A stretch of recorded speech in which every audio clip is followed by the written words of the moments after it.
Welcome to the Diamond Podcast with Nate, Laney, and Roby, where we listen to all 92 Diamond albums certified by Billboard, and today's album is Bad by Michael Jackson. But before anything else, here's our music news. And welcome back to your music news. First off, earlier this year, Camila Cabello became the first Hispanic woman singer to earn an RIAA Diamond Single Award.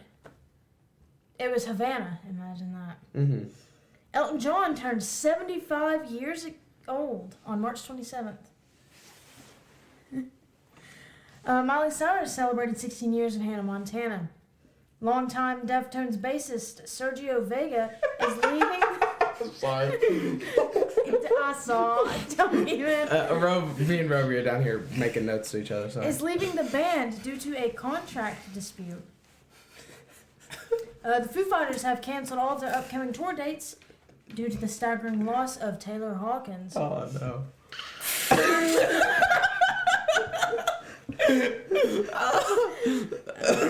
That's really tore up about it.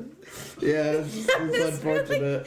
I'm really torn up. Oh, God. You're awful. Okay, Tom Parker, a member of the popular boy band The Wanted, died at the age of 33. Okay. Ignore them, all you listeners and viewers. I'm sorry. After an impressive 55-year career, music legend Phil Collins has officially played his last ever show. And it was at the O2 Arena in London. Paul McCartney pens a letter to Starbucks asking them to stop charging extra for plant-based milk. Huh. Good take. I don't know if he's vegan, but he's vegetarian, and he started this thing called Meat Free Mondays. Mm-hmm. Priorities, Paul. Moving on, the Red Hot Chili Peppers, after being, I guess, initiated to be on the Walk of Fame or whatever, back in 2008, they finally got their star. The Sex Pistols is having a TV series that is heading to Hulu soon. Johnny Rotten decrees upcoming Sex Pistols compilation as substandard. That's a bummer. And performers of all generations gathered this past Friday to honor Joni Mitchell as Music Care's Person of the Year. I love Joni Mitchell. Pay paradise, put up a parking lot. I like that one, and then I like 7 different Both Sides pentatonics. Now. What? What did you say? Isn't that the No. one that sings like a girl? Guess No, not. Joni Mitchell was like famous in like the 70s, maybe even 60s. Yeah. I wasn't born then. So. Next. Foo Fighters have won 15 Grammy Awards, which is the most by any American band in history. Harry Styles, as it was, has now sold over 100,000 units in the U.S., and it has become the fastest-selling single of 2022. And last but certainly not least, Kanye West will no longer headline Coachella. He withdrew. Sad face. That's it for your music news. And we're back, but before we get into anything else, here's our social medias. The Twitter, TDM Pod, TDM POD. The Instagram, the Diamond Mine Podcast. The YouTube, for face and vlogs and things of the sort so you can see what Roby looks like. The Diamond Mine, if you look up the Diamond Mine Podcast, be the first thing that pops up. The TikTok, Diamond Mine Podcast. Follow, like, subscribe, comment, do all the things. DM us. Share. Share. Yeah, share with your friends. At, what was the state? Delaware? It's Delaware. Yeah. I don't think we still have anyone from Delaware. So, yeah, Delaware. Anyways, you got anything to say before you... oh, wait. Give us the specs on the album, Lainey. Ah, yes. Okay. This album went 10 times platinum. Fun fact, it took 30 years for it to become certified diamond. Dang. Sorry, Michael. It has 11 songs. It is 48 minutes long, and it was released August 31st, 1987, almost 35 years old. Also, this episode is sponsored by Taylor Swift's Wonderstruck. It smells like an old lady. So, dumb question. He was not alive when this turned diamond? When did he die? 2009? He might have been. 30 years? No, wait. In 1987. That was 2017, wasn't it? No, but this list came out in 2016. They might have edited it. First song. The first song is the namesake of the album, Bad. I laughed really hard because I've never caught the line, "Your butt is mine."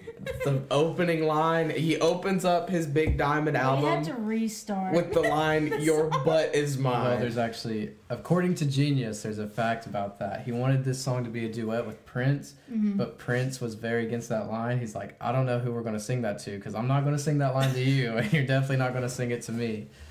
So That's crazy. that's according to Genius.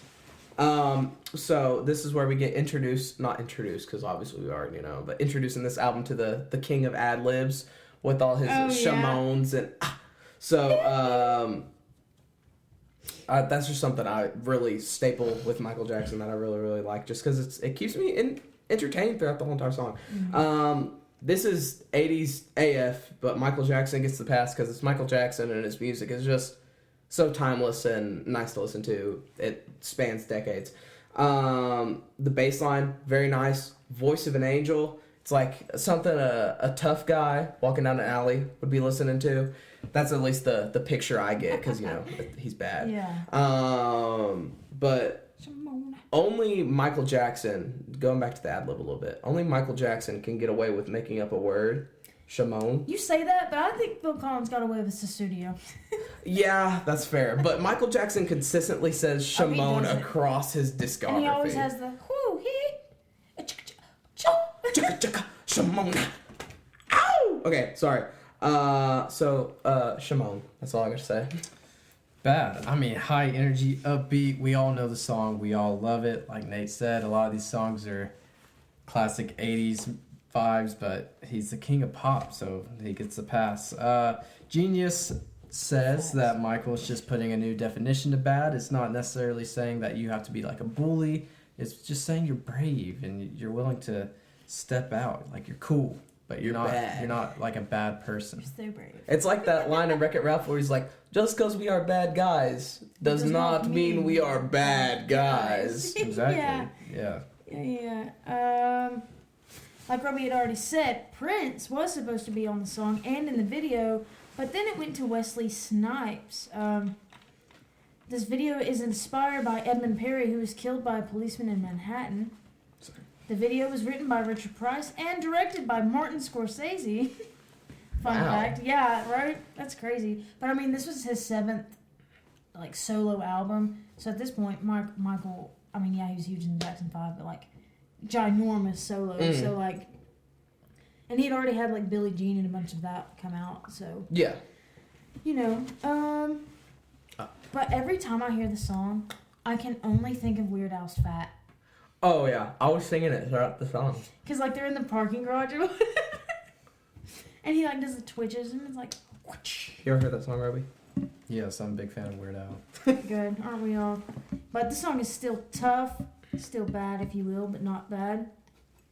I wish his voice was a little more prominent in the song because it doesn't really highlight his full range. And it's just kind of in the background behind the main beat. Yeah. But you still get that little rasp in his voice. What else can I say though? Iconic song, kicking bass, rocking synth solo, vibrant brass, and subtle yet effective guitar. Shimon. This next song is called The Way You Make Me Feel. This is by far, hands down, my favorite Michael Jackson song, just period. Lainey can attest. I thought you were going to flip the table. Got up immediately as the song came on and straight boogied down the whole entire time. So it's just a pure vibes. The way the whole beat cuts out right before he says, the line, "The way you make me feel," it just makes it hit all the more hard, and I really, really like that. He sings like he's really putting his effort into it, and it just slaps, bro. I guess it's my turn. Yeah, this is also my favorite Michael Jackson song. I love it. I think it has a good swing with the drums, and I think the trumpets add a whole lot to it. It's a really groovy, vibey song, and I think it's kind of unique away from the 80s vibe. Michael lets his guard down. He confesses his feelings for a girl. He's not all macho. He's like, I want you. I need you, baby. Come give it to me. You make me feel a certain kind of way. So yeah, I said the bridge, verse, and chorus are all very diverse, but they build on each other really well.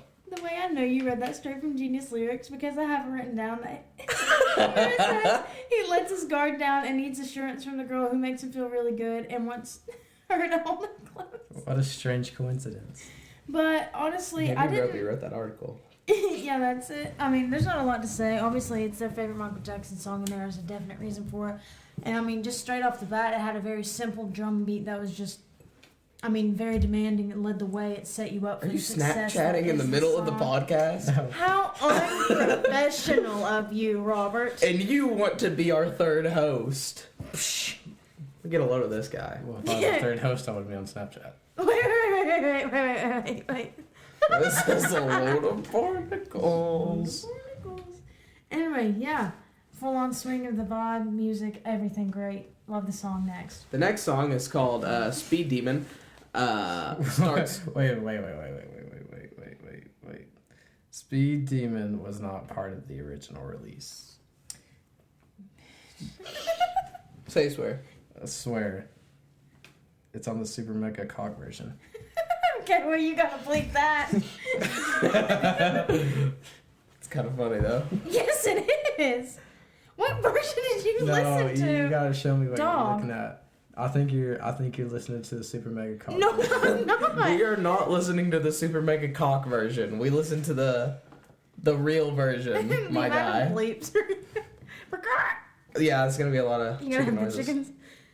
Well, you guys can talk about Speed Demon, but Roby did not listen to Speed Demon. Okay, that's fine, because Okay. I forgot that's what Okay. Sing- That's the singles. Singles isn't just the album. You release singles before the album comes out, you big So dummy. he had 9 singles before the album came Yeah. out? Yes. The whole album came out Yes. before the album came out? Yes. Yeah. So Quite you can bring literally. me a birthday gift on my birthday with a birthday gift on my birthday with a birthday gift? And fun fact is that one of them wasn't even originally released in the U.S. Yeah. That's on this album now. So, Alright, this Speed Demon. part excludes Roby. Roby, you Snapchat or whatever. You can just... This next song is called Speed Demon. Starts off with a car just absolutely eating it. Reminds me of the high school parking lots in the morning. Just getting it. Just absolutely getting her done. I've never heard this one before. I had never heard this one before. It's almost like an 80s outlaw song. The bass guitar, when he says Speed Demon, they're literally like ripping on the bass guitar. It's I'm like talking slap like bass, but on another level playing of slap 64th bass. notes. Very impressive. Whoever's doing that is absolutely nuts. Bro, I don't care if you Snapchat, but Jesus, man. I turned it down. He's he hitting that falsetto around the minute 45 mark.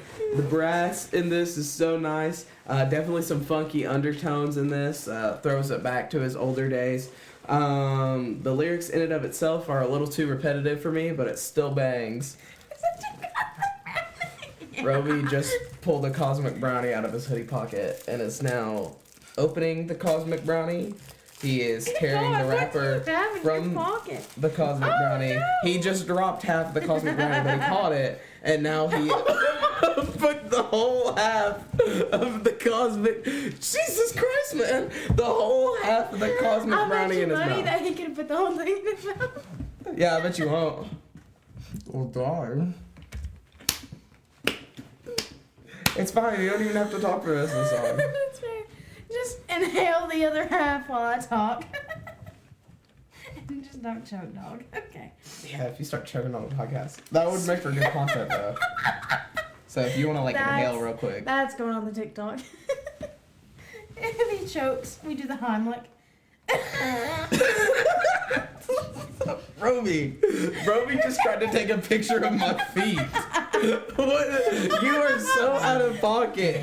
You are so out of pocket. You are incredibly like you are over there. That's how far out of pocket you are. The pocket is right here, man. His flash was on. He had the Roby. Okay. Speed Demon. Ooh, I'm sweating. Genius lyrics says this is the thrill of being behind the wheel and going 100 plus without anyone or anything in your way, even if the law is right behind you and asking you to pull over. And then in all caps it says, you not stop or slow down. So basically the song is all about having that addiction to speed. Bass goes crazy. I want to watch the tutorial just to see how they do it and like speed it up the part. Like that was just crazy. Ad-libs. Choo! Choo! Also the pronunciation of demon in the song. Speed Emma. Not my favorite song, honestly, but any Michael song is a bop, so I can't really complain too much. Next. Penis. And we're back. So this next song is called Liberian Girl. There's some foreign language going on. I'm not even gonna make an assumption because I know it's wrong. It's probably the language used in Liberia. Yeah, but I don't know what the language used in Liberia is. Just say the Liberian language. The Liberian language, sorry. Would you call English the Australian language? No. This beat reminds me, sorry, that was mean. It's English, you bitch. Yeah, just speaking English. Wait, the language in Liberia? Oh wait, because Liberia is like they're one of the countries that uses the imperial system. Yeah. So they're colonized. It's literally them, us, and like Myanmar or whatever. And those are the only countries. Anyways. Where was I? This is a much more soft-spoken song. Definitely just like a good background song. Like if this was just playing in the back of something. It's not something I want to super duper. Yeah, that makes sense. Not something I would listen to on my own. Something about the harmony he has with himself at about 3:10. Lovely. Hit the soul. Fades out though, which is unfortunate because I really don't like that. A lot of these songs fade out. This was a new one for me.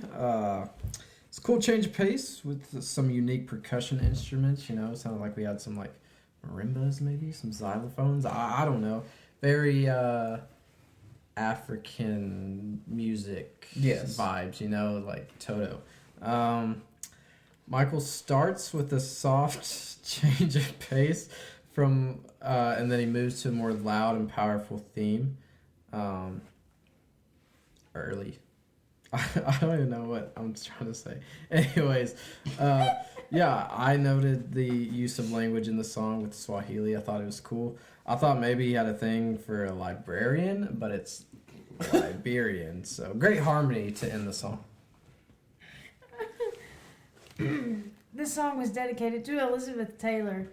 It was not. This is the one that was not released in the United States. Liberian Girl is the 9th single released from MJ's album, and it was released in Europe and Australia. He was very fascinated with Africa, from the wildlife to the culture. The song has a positive response, but it shone even brighter in Liberia specifically. The following is a quote from an actual Liberian girl named Margaret Carson, and she said, "When that music came out, the Liberian girls were so astonished to hear a great musician like Michael Jackson thinking about a little country in Africa. It gave us hope, especially when things went bad. It makes us feel that we are still a part of the world." That's all I have. This next song is called Just Good Friends. Did you listen to Just Good Friends? Okay, Roby did not listen to Just Good Friends. This one, 80s AF as well.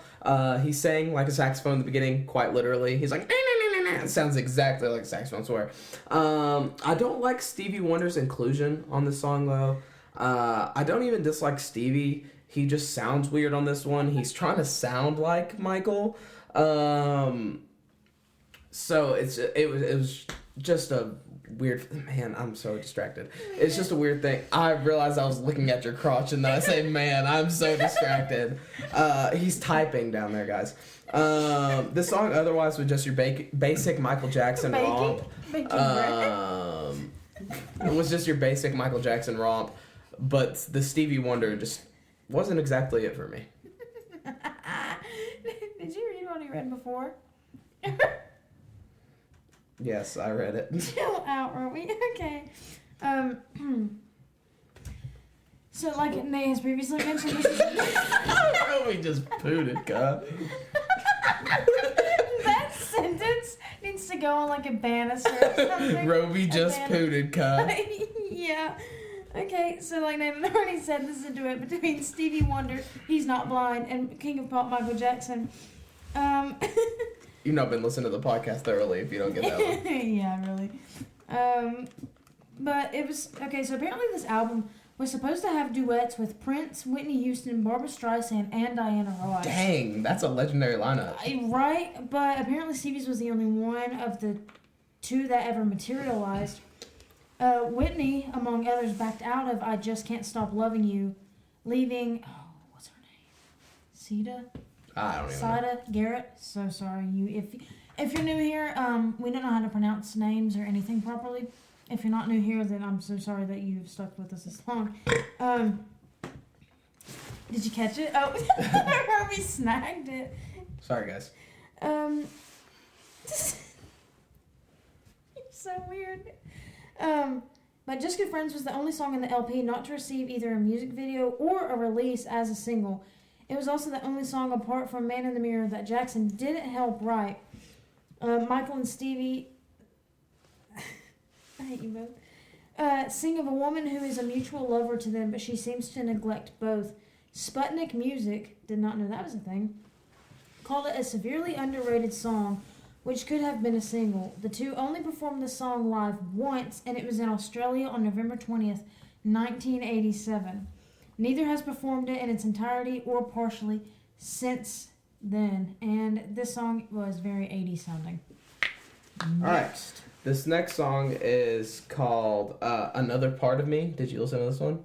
Okay, Another Part of Me. Lots of planetary wordplay in this song. The way he says the word part in the chorus, he's like, "Part," like, but it hits. Oh yeah, he does say it hits for some reason.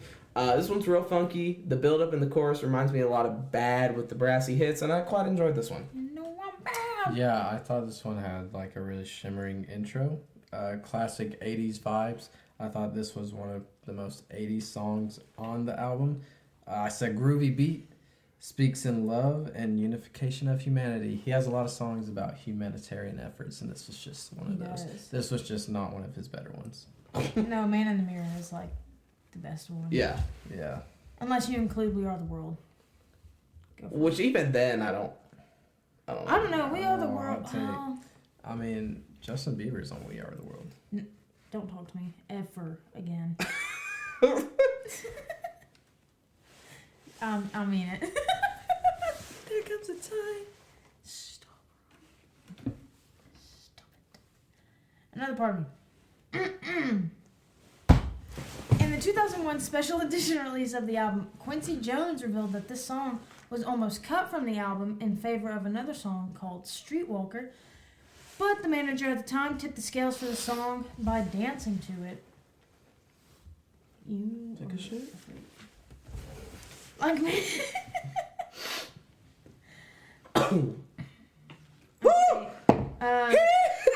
Trigger warning. Oh no. Drugs. A newsflash. Don't do them. Another newsflash. It's a screwdriver. Especially the ones that they demonstrated for you just now. I put it up my nose like a magic trick. Nate did drugs. Oh, I get it. Oh, yeah, okay. Like many of Michael Jackson's songs, this track focuses on humanity, like Robert mentioned, and being unified and loving one another and all of that good stuff. And, I forgot he did Black or White.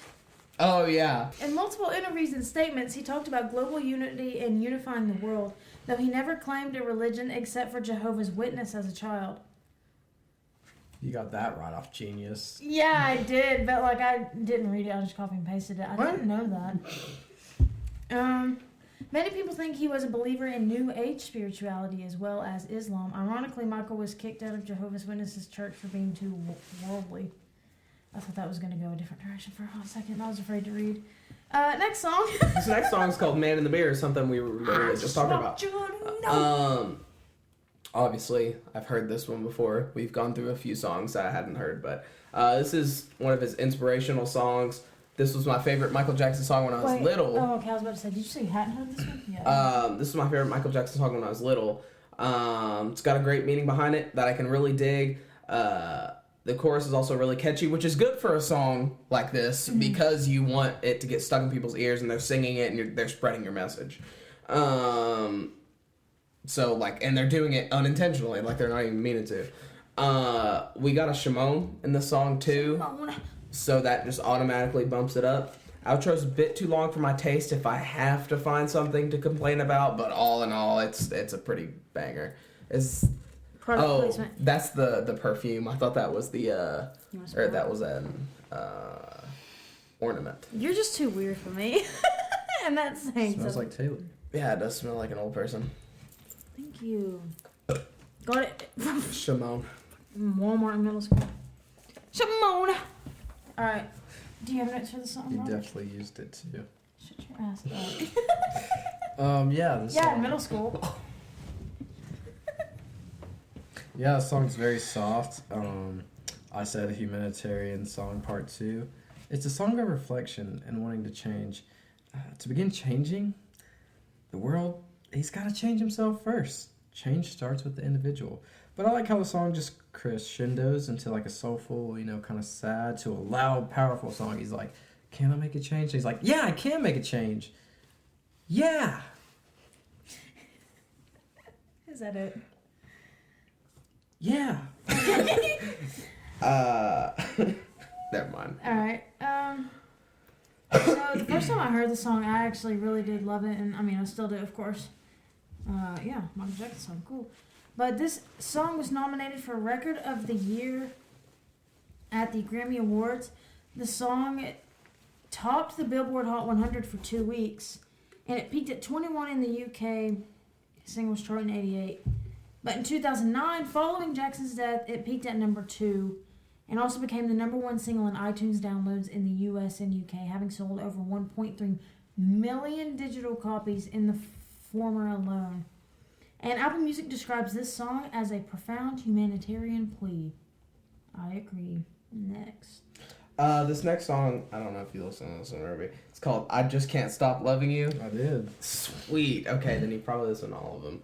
I Just Can't Stop, like all of them. The rest of them. Continuing. Yeah, from listen there. to Yes. the album. We couldn't figure out if this was Michael in the beginning or the girl feature, because it was like he was singing super soft and falsetto, but it turned out to be old Mike. And you can tell because he's always like, oh, come on. And he always breathes like. I caught it. He breathes like really heavily in this. It's supposed to be a magic trick. And we lost our minds when we found out it was Michael. At least I did. You've got to be a legend to be featured in a Michael song, though. But I have never heard of this person. The song is a little too soft for me. She replaced Whitney Houston, though. Well, not well. This song is a little too soft for me, though, especially with the beat. I needed something like Bad to pick up the pace, keep me interested, and we do get that in a couple songs. But at this point, I was a little pulling back, you know what I'm saying? Well, I thought the song had a nice soft beginning, reminiscent of many love songs of this time. It's a duet. We're excited about that. Love Michael's falsetto. So soft and controlled. Good transition to his partner. I knew it was Michael at the beginning. I guess I just have really amazing ears, and I'm blessed. It made a reappearance. But I just thought it was beautiful, but it's a little cheesy and cliche for me. Yeah. I agree. It's like a typical 80s love song. I said Phil Collins vibes, Yeah, I felt that. Okay. Also, it's funny. I was thinking about this the other day. When we used to play basketball at Sunnyview, you would always talk about Eminem and Michael Jackson. And you would always, go up on your toes and stuff. And you always wore those navy blue Adidas shirts. What's wrong with navy blue Adidas shoes? I don't know. I just remember that. They were I had navy blue Adidas shoes. They were huge. they were super chunky. Yeah. Oh my gosh. It was, They anyway. were Jonathan's at one point. Oh, that's right. Yeah. But I just remember you always, talking or singing Michael Jackson or Eminem or something like That's that. why I grew up in the streets, so that was just what we listened to a lot. Right. Roby. Lived in the projects. Roby was that. Okay. Okay. Back to the song. This song is a smooth ballad that expresses the strong attachment and infatuation that often accompanies falling in love. This was the first single released from this album and the first of 5 from the album to chart at number 1. I hate apparently Barbara turned this song down too. Yeah, she did. So I don't know her name, so I'm just going to say her last name. Miss Garrett had no idea that she was being considered to appear on the song, stating that she found out by surprise when reporting to what she thought was a man in the mirror session. So that's actually kind of funny. She revealed that Michael had a lot of fun during the recording sessions and often displayed his humorous side. Hold on, I'm just now reading this for the first time. Oh, and then apparently when she was...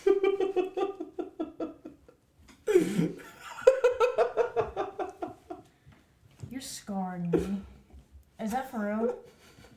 Oh, thank the Lord above, dude. Okay. Is that for real? I had to ask. It's Roby. Anyway. I have boundaries. Okay. But when it was her turn to sing her part, he would throw popcorn in her face. It's kind of like a jerk. And then the producer, Quincy Jones or whatever, he would start to like fuss at her for messing up because he didn't know that Michael Jackson was sitting there just like throwing crap at her.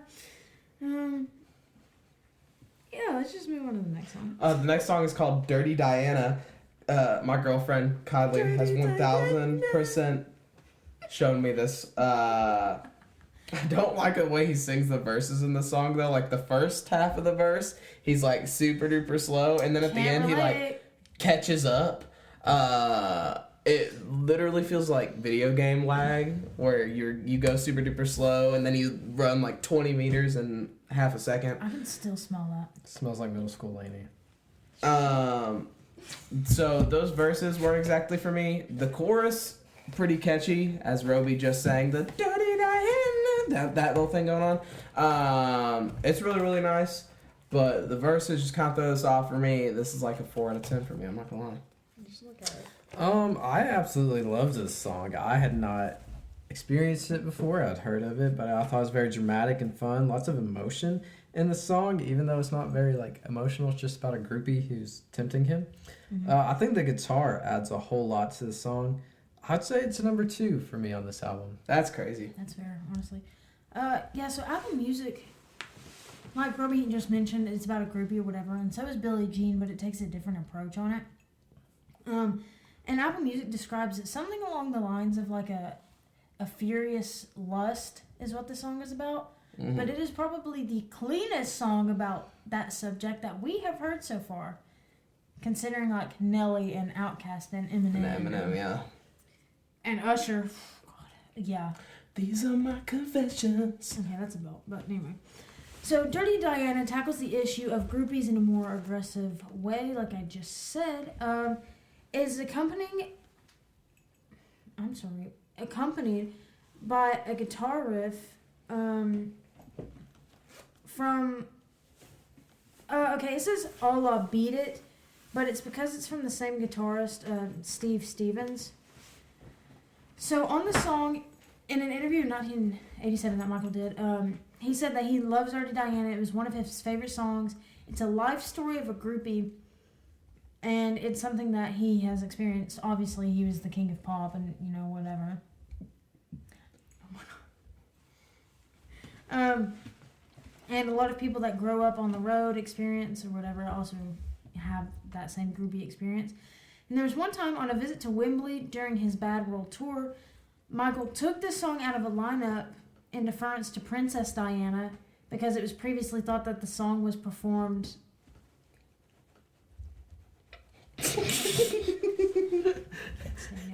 But it was previously thought that the song was not performed that night. But it was in fact added back to the set list shortly after hearing that it was one of her favorite songs.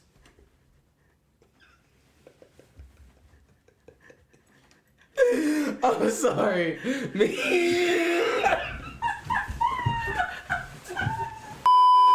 And we're back. Sorry, it's some out-of-pocket stuff. I just had to cut right there. I'm sorry. This last song is called Smooth Criminal. It's not the last song. Or, no, I meant... Well, I knew what I meant. I know it's not the last song because I have another song. I meant this next song. Anyways, Smooth Criminal, absolute classic. this is the pace I needed to pick it up. Absolute slapper with the bass line. Quite possibly the most iconic bass line of all time. His high-pitched singing at the end of the song hits different. Love that. Quite repetitive, but I was vibing with the repetition, so it's fine. But I'm sure if I lived in the 80s and heard this on the radio all the time, I would get sick of it. Yeah. The song had an eerie start. I was kind of spooked, but then we got into the smooth criminal action. I liked it. Apparently, the song was originally supposed to be a Western musical with Michael as like the gunslinger. Yeah. That's a weird thing. I'm glad he went for the gangster vibe. It just seems to have a good narrative. As an English major, I study narrative quite often. Good plot line. But he does a good job of using his words that flow to the beat, but also tell a coherent narrative for the reader, or the listener, not reader. Ha ha ha ha ha. Lainey. Okay, building on to what Roby just said, there have been some critics who state that this song is overly simplistic, but of course they miss the entire point of the song. It was meant to be a song with a hook and a basic story and nothing more. It was created from the beginning as a pure video song. This was an international smash hit, if you couldn't guess. The song is also remembered for the dance routine in its music video, which includes an anti-gravity lean with the help of anchors in the floor that the dancer's shoes lock into, which of course became one of Michael's iconic moves where he moonwalk into the hooks and lean forward.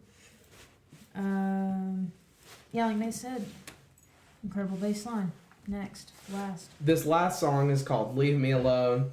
The song's chorus, lovely, just a cool vibe.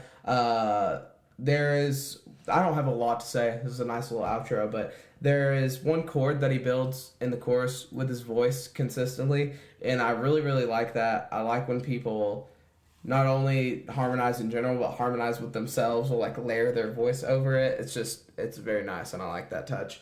And Michael Jackson does that relatively often, and I can really appreciate that as somebody that's chords are hard, keeping it all in tune. So, yeah, he did a great job vocally. I mean, he does that the whole album, but he just really brings it on this last one. Apparently, this song was a response to false rumors and news posted by tabloids. But it seems weird to me that it's Leave Me Alone Girl, and it seems like he's writing about a specific person and what one person's doing to him. So I'm not sure if I'm buying that. But I love the drums. They've been great the whole album. It just has a beat you can really bob your head to. Okay, so Roby just said it was about the rumors and stuff like that. Genius Lyrics actually includes the rumors and everything. So I'm going to read them because it's honestly pretty funny. So there's a photograph that was leaked to the media of him lying in a hyperbaric chamber at a hospital that he visited. And stories claim that he slept in the hyperbaric oxygen chamber to slow the aging process on his body. And then Jackson later explained that he was testing out the machine out of curiosity and wasn't in there for a lengthy amount of time. And then he bought a chimpanzee, right? And he named it Bubbles. Yeah. And that caused the media to label it as evidence of his increasing detachment from reality. And another frequent claim from the media was about Jackson's plastic surgery, specifically his nose, which he admitted to having repaired. And these stories only intensified after his appearance in the 1984 Pepsi commercial that left him almost completely covered in third-degree burns and with no hair. It was also reported that he had offered to buy the bones of Joseph the Elephant Man Merrick. And Jackson stated that the story was a complete lie, and these stories inspired the nickname Wacko Jacko, which Jackson acquired the following year and would come to despise. But the song was made to act as a B-side and was included as a bonus track on the original CD and cassette issuings of Bad. It is not on the vinyl edition, however, until the subsequent reissues. But this song ended up as the 8th single from this album. It was released in February 1989 in every region except the U.S. Leave Me Alone charted at the top in the top 40 in 18 countries and recharted again in 2006, reaching number 1 in Spain. And then the animated short film, which took 9 months to produce, made fun of many of these tabloid rumors and won 6 VMA nominations and a 1990 Grammy Award for Best Short Form Music Video. And that is it for this album. Anyways, 1 through 92, Roby and Lainey, how do you feel? It sits at 41 right now. So, I mean, I'm a big Michael Jackson fan, so I'm a little biased, but I'm going to put it top 10. I'm going to say it's number 10. That's some hefty... It's bold, but I'm doing it. Fair enough. I think we've only moved one album into the top 10 before. And that was, I think it was it just me that moved it into the top 10? Did you put it in like the teens? I can't remember. Maybe. Which album was that? I forgot. Big fan of the pod, but I forgot that episode. I forgot, and I'm a part of the podcast. Well, I am too. When I saw you, I forgot it too. It wasn't Phil Collins, was it? No, surely not. It wasn't Eminem. Who did I do that to? Oh, Was I it bet it's Led Garth Zeppelin? Brooks. It might have been Led Zeppelin. Okay. It might have been Led Zeppelin. No, it was Billy Joel. Yes! Yeah, it was okay, Billy no, Joel. That one deserved to be Yeah. up there. That one did deserve to be up there. Sorry, guys, we forget about our Yeah, own The podcast. Stranger, I still listen to that album. Like, yeah, Uh-huh. anyway. Swear. I would move it up, definitely.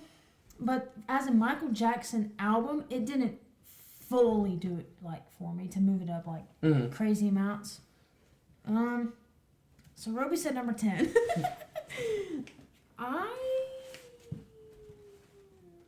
I'm gonna say somewhere between 33 and 27. See, I guess it just shows the differences between our music tastes, because I feel like, if anything, this is like about right for me. If anything, I'll move it up like 39, 38, That's fair. 37. If you're a consistent watcher of the podcast, I bring up 80s stuff. Just really, it doesn't do it for me. Some of it's good, don't get me wrong, but just, going into that, did it really feel like an 80s album? Because I feel like this album, starting off at least, it was very decade fluid, almost genre fluid to a certain point. And then you can kind of tell that it's 80s and like the undertone of some songs, but then others it just sounded like straight up 80s. So what are your thoughts on that? Roby, you wanna? I definitely think it has 80s vibes to it. I think the songs that stand out, the ones we listen to the most today, kind of stray away from that 80s formula and template. But I think overall, this is an 80s album. Well, it's definitely got those 80s, that 80s feel in all these songs. Like there's plenty of synth, there's plenty of those like 80s sound effects with like the like sound effects for like drum hits and stuff. Like there's all of that sort of stuff going on. But Michael Jackson's music has aged so well that it's almost like it's 80s, but it's also Michael Jackson is just like on his own platform in the 80s. Like, yes, there's these 80s undertones, but it's Michael Jackson music. You wouldn't refer to a bunch of Michael Jackson music as like, oh, that's 80s music. He came and performed at Neyland Stadium. Yeah, I heard about that. My mom was supposed to go to that. Wasn't there like a big riot because everybody was like racist? Yeah, so they didn't go. 'Cause it was in the Oh, 80s. that Yeah. sucks. It's lame. That's a unfortunate thing to miss out on. Maybe you can come back to Neelan. So yeah, I mean, that hyperbaric chamber, you never know. low 30s, high 40s for me personally though. That's fair. All right. So, anything you guys would like to say before we start wrapping this thing up? No. No. So, the Vlog social medias. hopefully coming soon. Yes, Okay, a vlog hopefully coming soon. Social medias, Twitter, TDM Pod, TDM POD, the Instagram, the Diamond Mine Podcast, YouTube, the Diamond Mine, TikTok, Diamond Mine Podcast, like, follow, subscribe, all sorts of stuff, comment. Thank you to our guest Roby for being on the having me, podcast guys. again. I know it's a wild card when I'm on here. You never know what to expect. but- Probably won't be the last time. We've still got plenty of albums to go, so I'd love to have you on again. I can't at believe you some guys will point. have me back. That's awesome. So, anyways, this has been. I don't know what the next album we're gonna listen to is. Simone. Chat them up, Roby. Be charming.